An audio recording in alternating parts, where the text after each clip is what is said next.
Are we waiting for any more people, or shall we get right on? I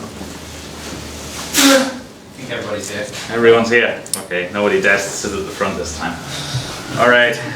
So after the horrors of yesterday's talk on de-optimization, today this is decidedly a little bit more down to earth. But of course, I could never do anything that lets you just sit back and relax too much. So we're going to be doing a bunch of asynchronous programming today.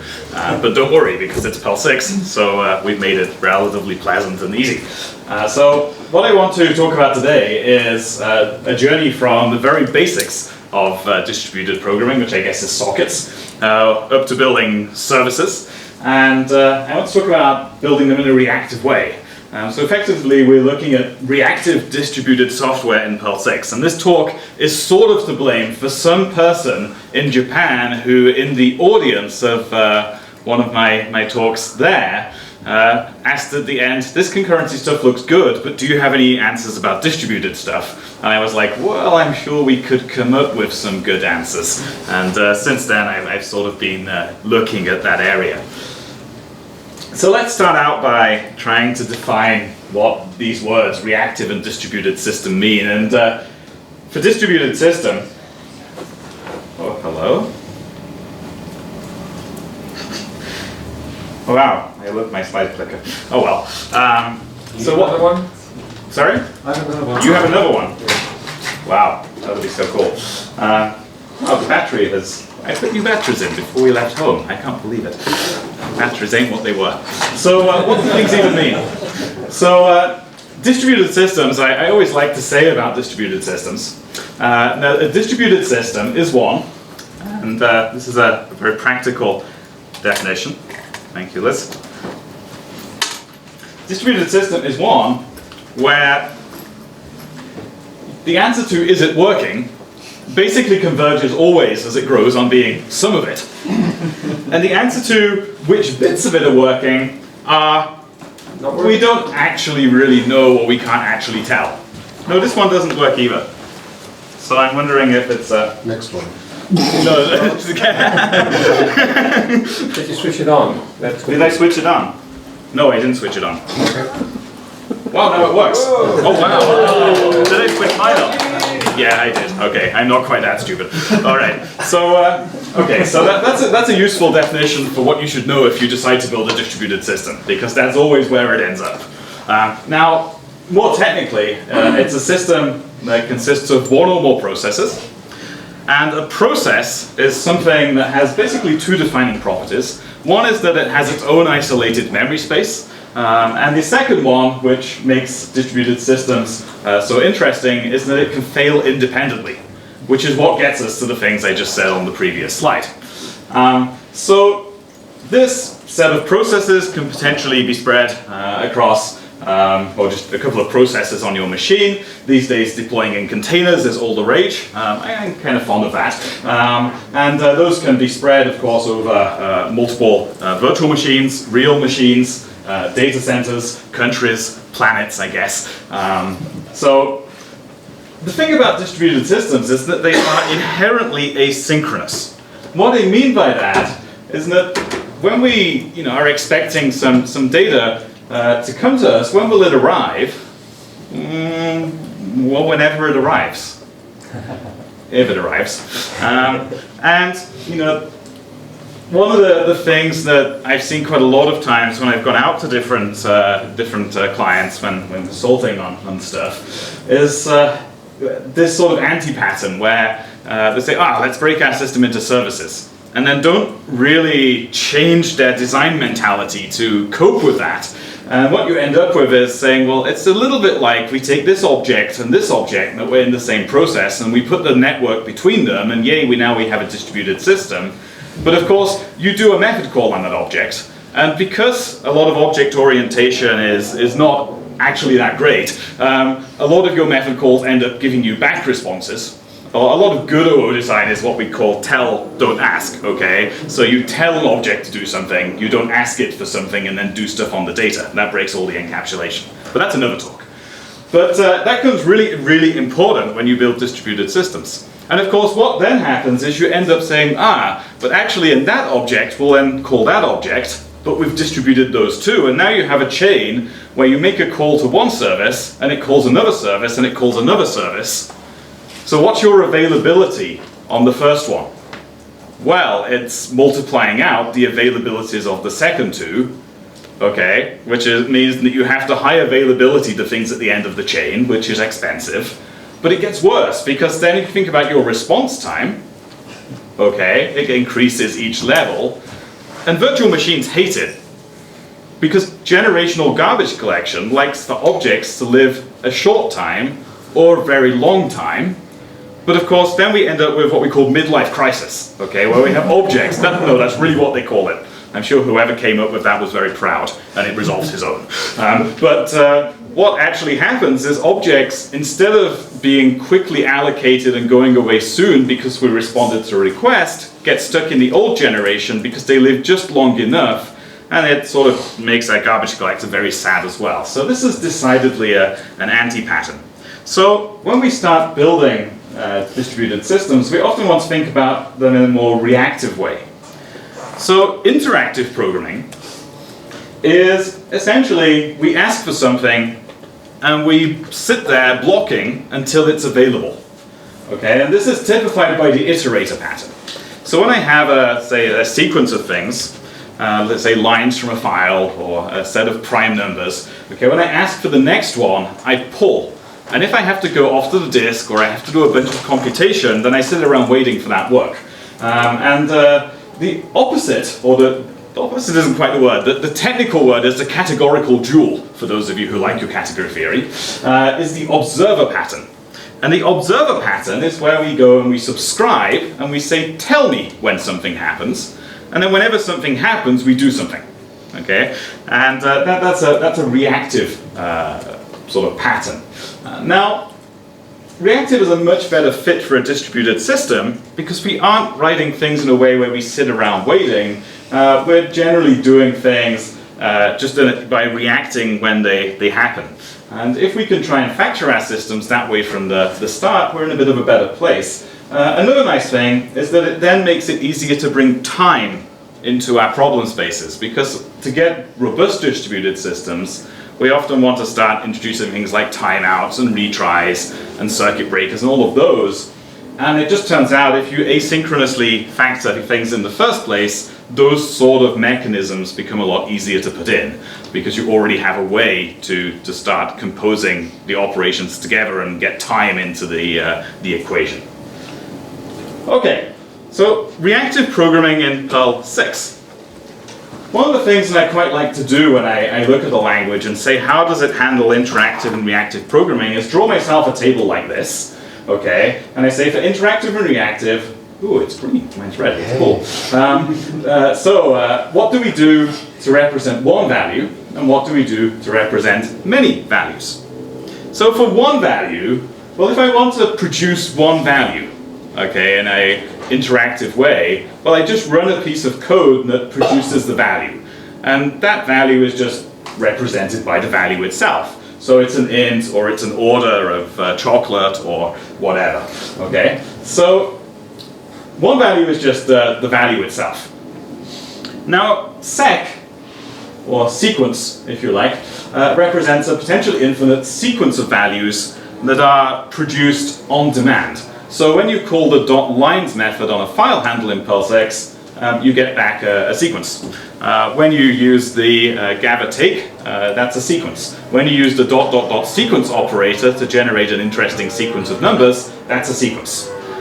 Grep and map return sequences, okay? And that is why if you do things like .grep whatever, .head 5, okay, to grep out things and get the first 5 of them, we only do enough work to find 5 of them that match. We don't sort of grep the whole list and only then cut out the first 5. And sequence is the magic behind all of that. So that's synchronous or interactive.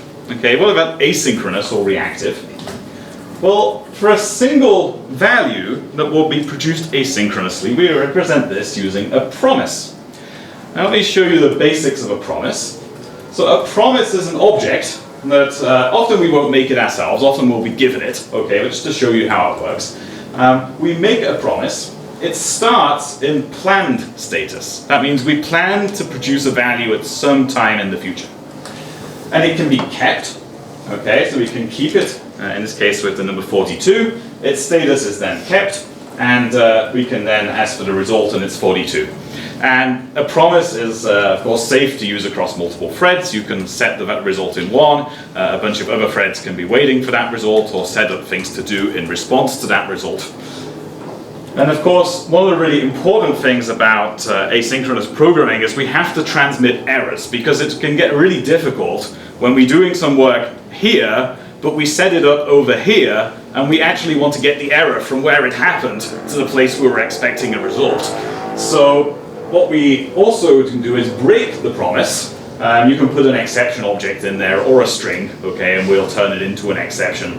And then the promise was broken. And if we ask for the result throws the exception, but it's very good to us because it tells us that we tried to get the broken promise result here, but the original exception happened up here.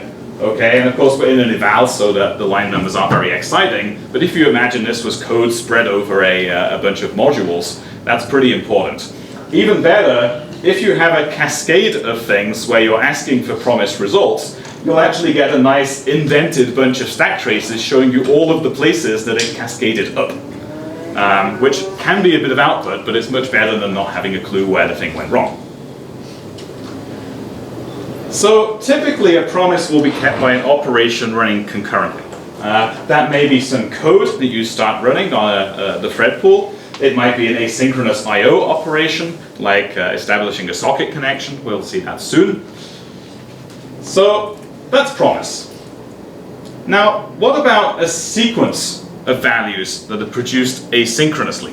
For example, data arriving from a socket over the network. Okay, and you think it arrives whenever it pleases. Okay, and what we want to do is react to each of those packets of data that arrives. That's an asynchronous stream. Now in Perl 6 we call that a supply. And let's just do a little example of a supply. So we can use supplies at the simplest to do very basic little bits of publish subscribe. So here I'm going to make what I call a supplier. And a supplier is like the other end of a supply. It's where you can actually send things or publish things. So what I do is I make a supplier, I get the supply from it, and then I tap the supply. And what I'm just going to do here, and try not to do this in real code, okay, I'll show you nicer ways soon. What I'm doing here is tapping the supply, and just whenever I get a value, I'm just going to say got $_ there, okay? And then what I'll do at the source is I'll emit chili, and it'll say, hey, I got chili. Okay, I'm happy. Now, what we can then do is we can take the supply and we can map it. Now, map on a supply is not interactive, it's reactive. So when you do a map on a sec, or a sequence, okay, when you pull a value out of the map, it goes to the original sequence and it pulls a value from that, it maps it, and it gives back the value. But with a supply, it's the other way round. The value comes from the source, and it's pushed into the map, and the map does its operation and pushes it out the tap. Okay, so basically it's the observer pattern. Here we're starting to observe, and we're observing the values that are emitted from the observable source. Now, this is a second tap, okay, and if I emit now, then it'll go to the first one, got beef, and okay, and then down here we've oh wow, and uppercased it, okay, and oh wow, got beef. Now I can then close the first tap, so that's like an unsubscribe operation, and now it just says oh wow, noodles, okay, and we're not running that callback anymore. So we call this a live supply, and it's a live supply because it's like turning on the television, and if you missed the first part of the program, well sorry, but you missed the first part of the program. Okay, you better hope you can catch up in the second. So that's a live supply. A lot of supplies in Perl 6 though, in fact probably most that you'll encounter, and the ones we'll deal with today, are on-demand supplies. And I guess that's a bit like, say something like Netflix, where you say, okay, now I want to start watching that movie, and they start streaming it to you. And actually, this is a very good analogy, because each time somebody starts streaming a movie on Netflix, they get their own instance of it, okay, with their own position. And it is just like that with on-demand supplies. So when you actually say, I want to start this stream of data, if you start it again, you might actually be starting another set of work, okay? So when we start getting to building reactive services, if you actually tap twice, you could potentially start 2 instances of a service. So here's just an example of a supply that is one we can tap. So when I say supply.interval, and just give it 0.5, it will emit a tick every 0.5 seconds, but it will not do this until we tap it. Okay, so when I tap it, I start the flow of values, I sleep a while, we print some out, I close the tap, okay, and you can see roughly every 0.5 seconds we are getting a value. And if I was to take that supply and tap it a second time, I'd get 2 streams of ticks, each offset at the time I started with the tap. Okay, so now we have promise and supply. Now some people say, why are these in the core Perl 6 language? And I think this is one of the things that's really, really important. We put them in, not just so that we can say, okay, we do reactive in the heart of the language, which is actually fairly unique at the moment. A lot of languages do this through libraries. But imagine how CPAN would be if we didn't agree on what an array was, or what a string was. We wouldn't be able to put modules together that work with strings or arrays or hashes. Or we didn't agree, what a method call was. Okay, it really matters that we have some common ground. And what I really wanted in Perl 6 is that if people write modules doing asynchronous stuff, you'll be able to take 2 of them and they'll have compatible interfaces that we can use them together. And that's a really key reason why this stuff really wants to be in the language itself. Okay, so let's get to the topic of the talk, sockets, and we'll eventually get to services. Okay, so let's write the world's worst HTTP client. So what do? We take IO socket async and we say connect. That gives us back a promise. Now, just for this simple example, we'll await that promise, okay, and then we get back the socket. And then we will print on the socket, and this is also an asynchronous operation, it gives us back a promise. Okay, and we'll just print the world's simplest HTTP request. We'll say 1.0 because we have no intention of supporting a persistent connection. And then, how do we deal with the results? Well, the results are interesting because the data that's coming back will be a sequence of packets. Okay, so that's going to be a supply. So what we'd like is something like a loop, but an asynchronous loop. So what we'll do is we'll use React, which is a little bit like saying, I want to start an event loop here. And then we'll say whenever, and whenever is an asynchronous loop construct. In fact, it's so loopy that you can use things like next in it to say I don't want to do any more. You can use last when you want to unsubscribe. Okay, so it really is a loop. It even has this pointy syntax, just like the thing we saw earlier today. So whenever I get a socket, I get a bunch of characters out of it, and I'm just going to print them. Okay, so whenever the socket gives me characters, print the characters. Reads very, very well if you just throw away the syntax. Okay, so that's it. That's our minimal HTTP client. That wasn't too hard. Let's do a server. That should be a bit more challenging. Okay, let's start a little event loop again. And whenever, okay, and then the thing we pass to whenever here is listen. Now, a server gets a bunch of connections over time.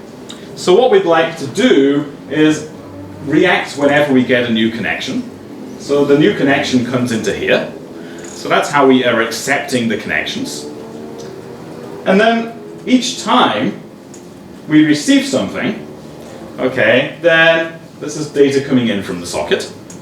Then we want to react in some way. Well, because I'm cheating totally here, I'm not even going to pass the HTTP request. all I'm going to do is say, oh, you probably sent me a HTTP request, so I'll send you something that looks like a HTTP response, okay, and whenever that has been sent, I'll close the socket. And I've done this with whenever here. So this is actually returning a promise. Whenever works with promises and supplies, because a promise is just like a one-element supply. Now, there's also a little bit of a difference in here, because whenever is a concurrent thing. And what that means is, suppose I get a connection in, okay, and then I decide to print this thing. While we're actually doing that printing, we're freed up to then process another incoming connection. If I did await there, I'd actually block this event loop up, okay, until. And those two semantics are both very useful. Sometimes we want one, sometimes we want the other. That's our server, okay? It sucks, but it works. Okay, so SSL, because we should be secure about our communications. How hard can this be? Well, if you're the person who has to write the darn open SSL binding, it can be very, very hard. Now that I've done that, however, for the client, what do? We use IOSocket async SSL, okay, after installing it. And then we replace the IOSocket async with the SSL version, and we're done. Okay, that's an SSL socket. Nice. The rest of the code is completely the same. Okay, so I won't show that again. The server, almost as easy, except for the server you need a certificate file, you need a private key file, and then you just create the async socket. We pass in that bit of SSL configuration there and just flattening it in, and that's it. Then it works completely the same as the IOSocket async server did earlier. Okay, so that's SSL. Oh, well, that didn't take long. We might get to lunch on time. SSH. Okay, so secure shell. This one was actually had to build this module for work. This is an asynchronous binding to libSSH. And this was kind of fun. It's only the client side. That was all I needed at work, so I didn't get to the server side yet. It would be a fun project, but I have too many of them. What can it do? It can do the things I needed for my job, okay? Which basically means it can run a command, and you can actually run multiple commands on the same session, which is nice, including concurrently, by the way, which is very, very nice. So you can connect to a server once, do the handshake once, and then run concurrent SSH commands on it. It can do single file SCP in either direction. Didn't do the multi-file yet. The protocol is horrible. We can do port forwarding and reverse port forwarding, which is kind of why I want to show you this, because I want to show you something really neat. So first of all, let's just get a session. Okay, so we'll await, and you'll see the pattern is very much like the socket one. Connect gives us back a supply. This does the handshake, okay, and I'm connecting with a private key for my my authentication here. You can do password auth as well if you want. And then I'm just saying at the end of the program, close the session. Down here, we just execute the ls command, okay, and you can put extra arguments there. It'll slurp them up and send them along. At the end of the program, we want to close the channel. Notice that end runs in reverse order that they appear in the code, which means we'll close the channel before we close the session. So just a little detail that matters. And then, what we'll do is we'll take the channel and we'll say, well, whenever standard out emits a value, and we'll say we want to use UTF-8 encoding. Actually, I think that's the default. We get some chars and we'll print them to standard out. Whenever we get something from standard error, we'll just send it over to standard error. Okay, this is whenever they arrive over the network. And whenever the channel exits, okay, we get the exit code, and we'll just store it, and then we'll exit with that code. Now, one thing I want to point out about this is that how do we get out of this React block? And the answer is that React actually does tracking of how many active subscriptions you have. So when we get to EOF, or end of file of standard out, this supply will be done, so the ref count will go down 1.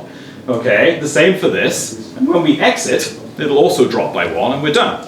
And then we'll fall out of the React block because we haven't got any active subscriptions anymore. So it all just works. That's pretty.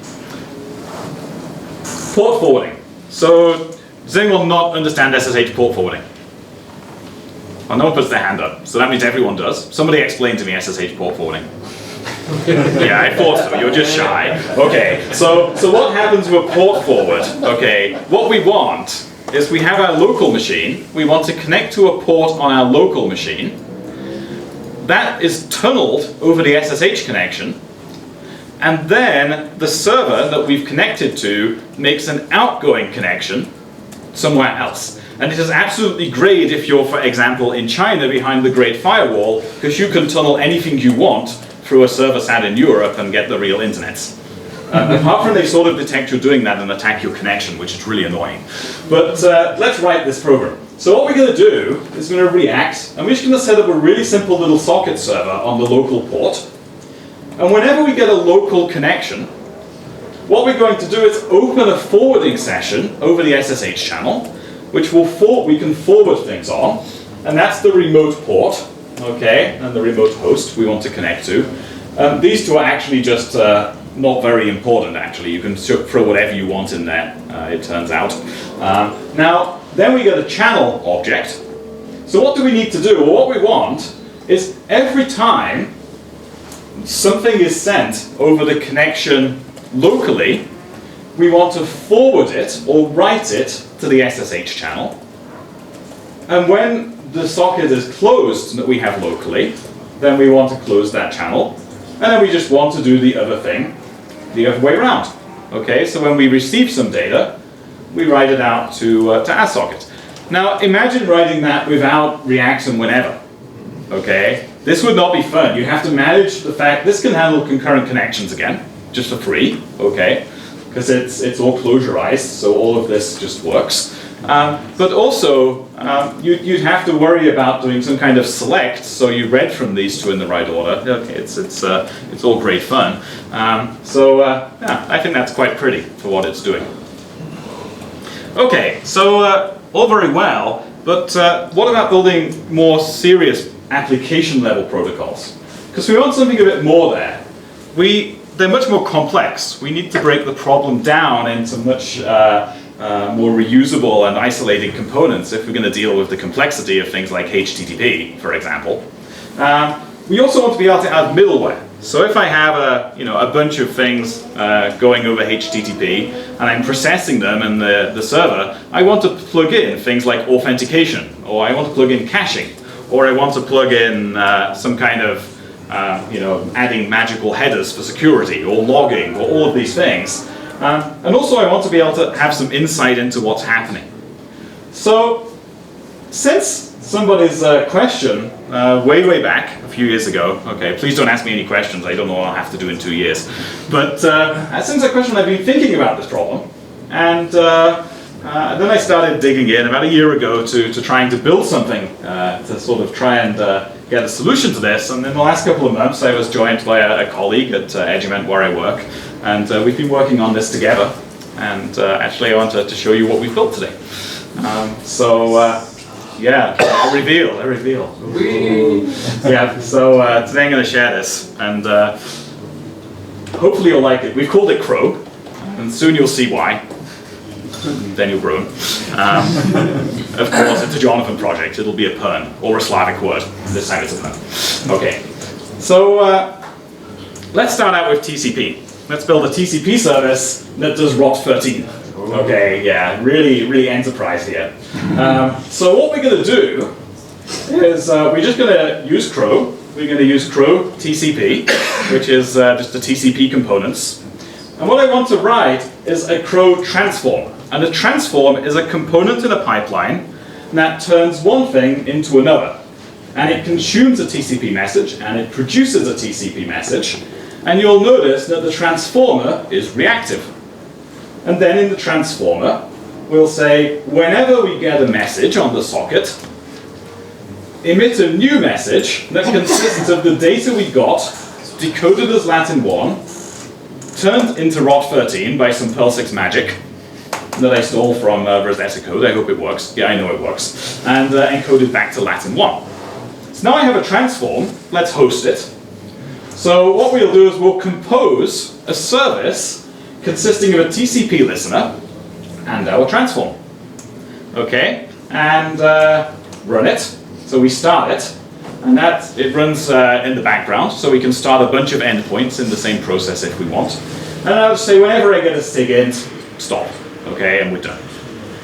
What does the done do actually? Oh, what does done do? Done is a bit like last, except it exits all of the whenevers in the React block, or the supply block. Oh yeah, so it takes you out of all of them. I could have used last there, but I use it semantically to mean get me out of this React. Okay. So let's just try this, because we have to do at least one live demo today. So let's see what we have. I think I called it rot13 p6. And then, of course, we can netcat localhost. I think I ran it on port 10,000. And let's put in Perl 6. And it turns out it's Cray6. So if you're looking for another language name, that one will do. Okay, so we have a little service up and running. Now you might say, that's interesting, but wait. Because I'm curious why this even works. Now, before I do that, I actually want to tell you why the joke about the name is just so bad. Can anyone see it coming yet? Somebody read this out loud. Microservice. Okay. Just wait till you see our domain name. So, okay. But wait, you might say, because this thing should be per connection. Okay, we should have a pipeline per connection. Where is that happening? So actually, we just like to DWIM. So what we do is if we see that there's something like a server connection there, that's a TCP server connection, and we get a transform that wants a message, do we say, connection, message, let's just magically insert a connection manager there. So what it does is it takes the second half of the pipeline and actually just shoves it off into a connection manager, which is a sink for the pipeline, something that goes at the end, and it all just works. Okay, and that's something that was just going to get really tedious to write out every time, so we made it just work. Now your second question is, that's all very nice, but where do we send the data back? And the answer is that a server connection does the replyable role, so it can actually provide the sink as well. So again, that's another of those things where we said, okay, let's just make those things just work, so your pipelines will be nice and short. You can write them in explicitly if you want, okay, but that all just works out. Now, one other little feature is it's really important to be able to see what's going on inside of services. So there's crow trace, and if I set that in the environment, okay, let's do it over here. Crow trace equals 1. Okay, we connect, and we can see that we actually emitted a server connection at the top there. And if I put in Perl 6 again, oops, oh well, then that is not a secret project I'm doing. Then you can see that we get out, okay, this trace of the request coming in and the response going out. And you can imagine if you've got a whole load of middleware in the pipeline, this gets really useful. Okay, so that's TCP. So let's do HTTP. So what's a HTTP application? Well, I guess that's just going to be something that turns a HTTP request into a HTTP response. There we are. Consumes request, produces response, supply. Whenever we get a request in, make a response object with status 200. Okay, append the header, set the body, emit. Okay. Simple HTTP app. Then, well, if it's a HTTP application, we'd better pass the requests and we'd better serialize the responses. So let's just pull in 2 components for those. And there we go. Okay, that's our HTTP pipeline. Oh, nice. And once again, connection manager in there, sync stuck in at the end. It all works. So, that's our service. And by the way, that automatically supports persistent connections.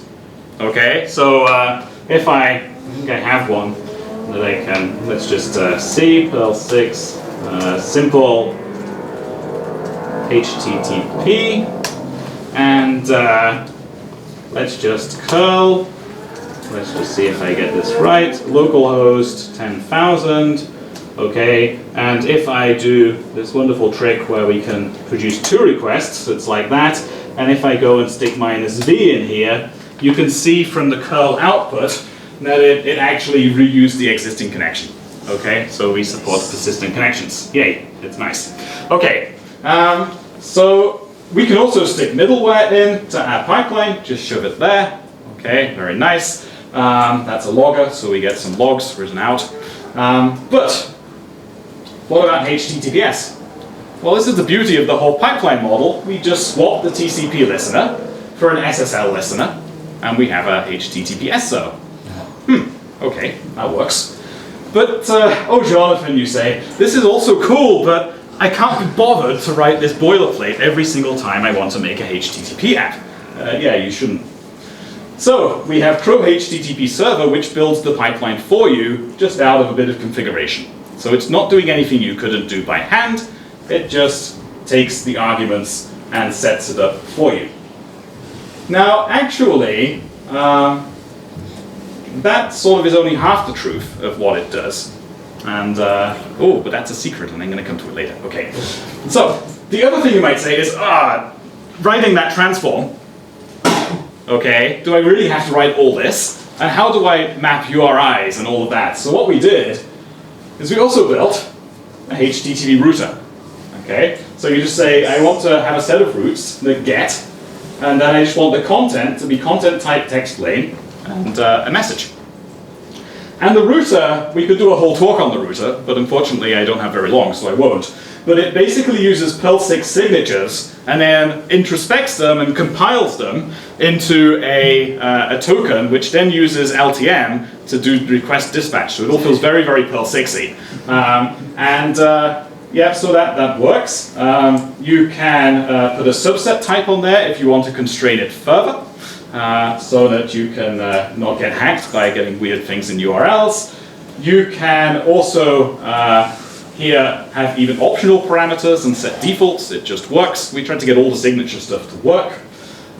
You can do Slurpee parameters, which is great if you're serving static content and it should be all under a certain directory. And yes, we have the stuff in place to make sure people can't /hack you.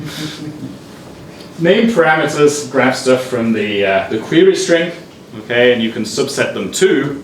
And just to top it off, we're very careful about error handling too. So if you, for example, have a route that doesn't match a subset type, it's 404 because the URL isn't there.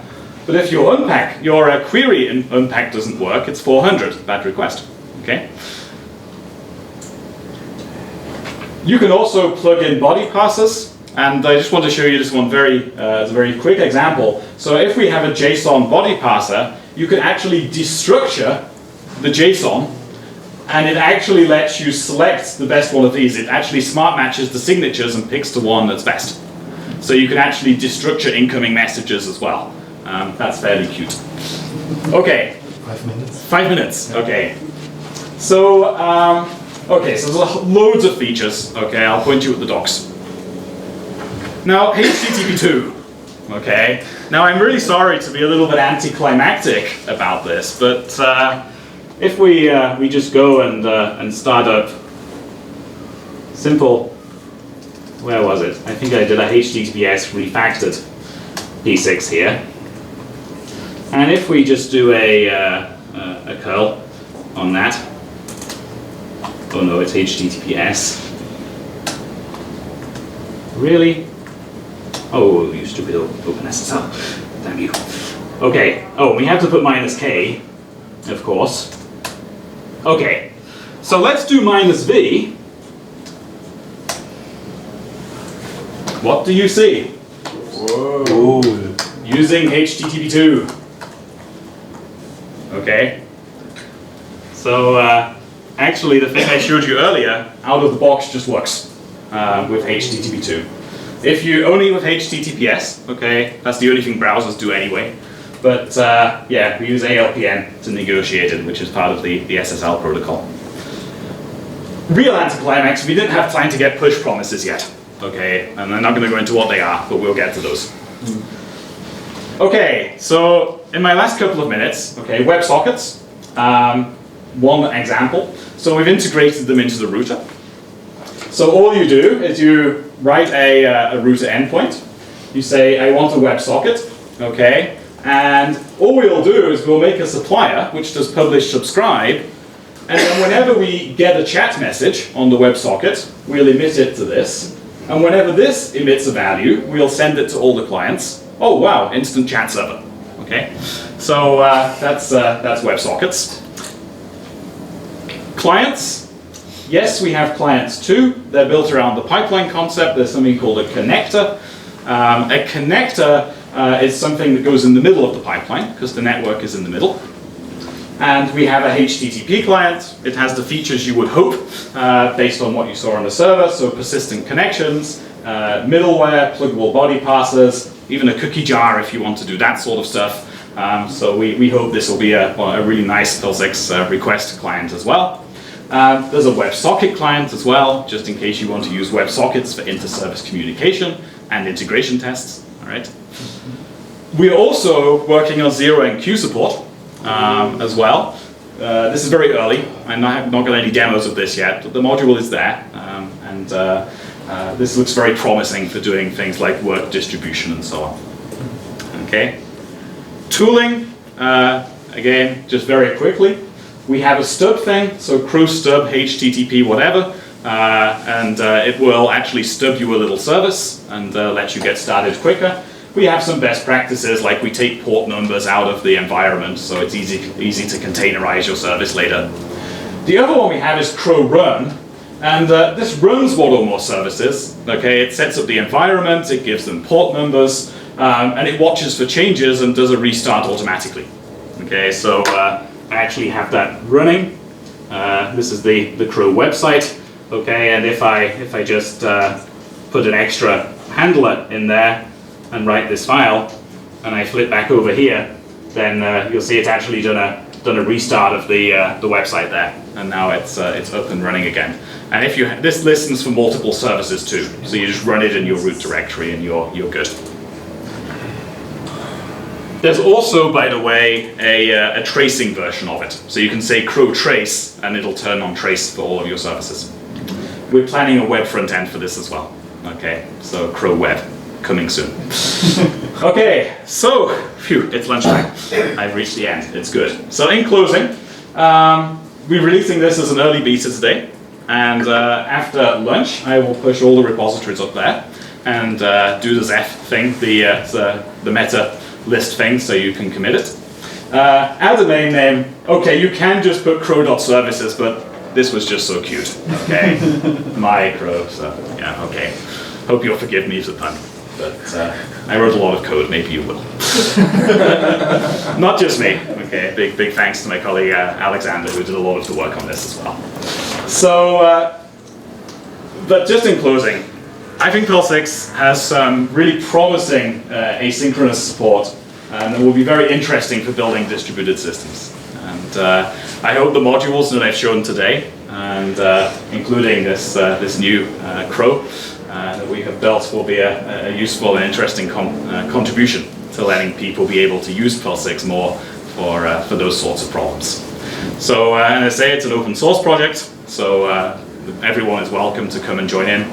We're putting it under the artistic license, so it's all a very standard Perl thing. And we'll of course continue to be working on this as well.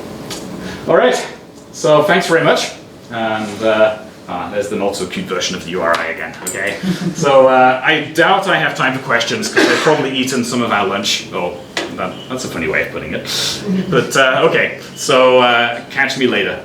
But thanks very much.